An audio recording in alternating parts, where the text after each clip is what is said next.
Good morning everyone and welcome back to the channel. সবাইকে জানাই শুভ সকাল। মন্দিরে পুজো দিতে তো আমি সুন্দর করে সাজুগুজো করে রেডি হয়ে গেছি। তোমাদেরকে একবার মন্দিরটা দর্শন করে দেখাবো। তো ভিডিওটা ভালো লাগলে অবশ্যই কিন্তু ভিডিওটাতে লাইক করতে ভুলো না, আর আমার চ্যানেলটাকে কিন্তু সাবস্ক্রাইব করতে একদমই ভুলো না। তো আর বেশি বকবক না করে ভিডিওটা স্টার্ট করছি।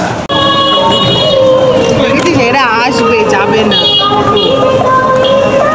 এই রাস্তাটা তো কবেই বন্ধ করে দিয়েছে।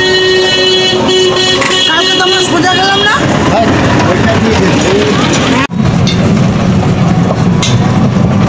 এই ভিউটাই আমার দরকার ছিল।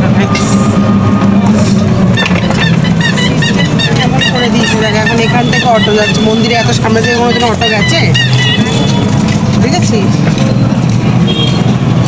এত সামনে থেকে কিন্তু কখন অটো যাবে। চলে এসেছি পুজো দিতে। ভালো ভিড় আছে, মানে কালকে যেহেতু বৃষ্টির কারণে অনেকেই পুজোটা দিতে পারেনি, তো আজকে কিন্তু দেখতে পাচ্ছি ভালোই ভিড় আছে। এবার ভেতরে যাই, দেখা যাক।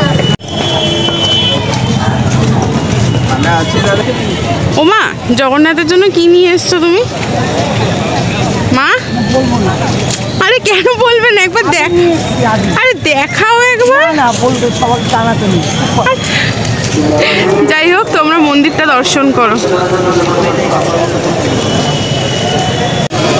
দর্শন করো সকাল সকাল।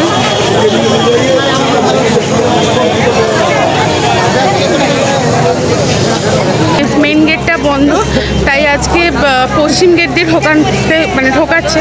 তো সেই কারণে মন্দিরটা একটা চত্বর পুরো ঘোরাও হয়ে গেল, একবার দেখা হয়ে গেল যে পুরো জায়গাটা কি সুন্দর করেছে। অসাধারণ দেখতে লাগছে, পুরীর মন্দির জাস্ট অসাধারণ লাগছে। মানে আমি বলে প্রকাশ করতে পারবো না, এতটাই অসম্ভব সুন্দর দেখতে লাগছে। সো ভালোভাবে সুন্দর করে পুজো দেওয়া কমপ্লিট হয়ে গেছে। এইটা হচ্ছে পশ্চিম দিকের গেট, যেখানে এই জায়গাটাকেও ভীষণ সুন্দর করে দিয়েছে। আর যেহেতু বললাম আজকে মন্দির সামনের পূর্ব গেটটা বন্ধ, তো সেই কারণে আজকে পশ্চিম গেট দিয়ে ঢোকাচ্ছে। আর তোমাদেরকে একবার এই জায়গাটাও দেখাই। দেখো, খুব সুন্দর লাগছে জায়গাটা দেখতে। এইটা হচ্ছে দক্ষিণ দুয়ার, এই গেটটা। আর এই যে দক্ষিণ দুয়ারের সামনেটা, আগে এখানে অটোগুলো দাঁড়াতো, এখন আর এইসব কিচ্ছু নেই। পুরো এই জায়গাটাকে সুন্দর করে দিয়েছে।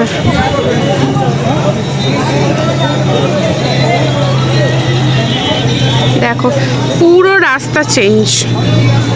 যারা অনেক বছর পর পুরী আসবে, তারা কিন্তু এই সব রাস্তাঘাট দেখে, আশেপাশ দেখে অনেকটাই অবাক হয়ে উঠবে।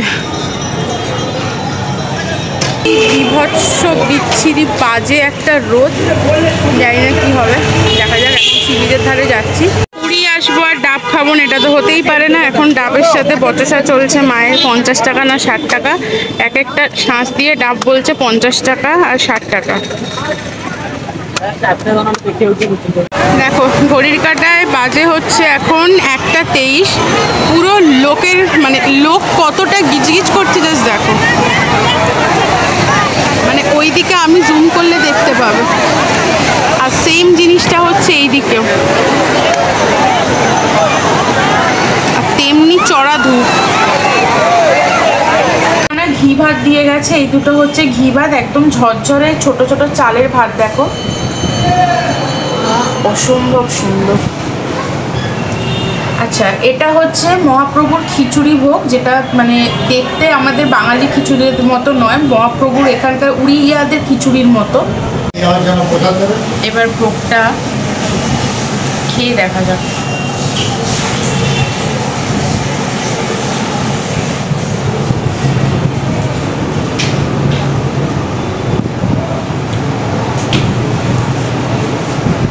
অপরূপ স্বাদ, পুরো অমৃত। ডালটা তো অসাধারণ খেতে, দারুণ খেতে, দারুণ। লাঞ্চ কমপ্লিট করে খাওয়া দাওয়া সেরে এবার এসছে একটু মার্কেটের দিকে। কিছু কেনার নেই, আমাদের তো কিছু কেনার নেই, দিদির আছে। আর আদারওয়াইজ ভাবলাম যে তোমাদেরকেও একটু মার্কেটটা ঘুরিয়ে দেখাই, কী দামে কী পাওয়া যায় না পাওয়া যায়।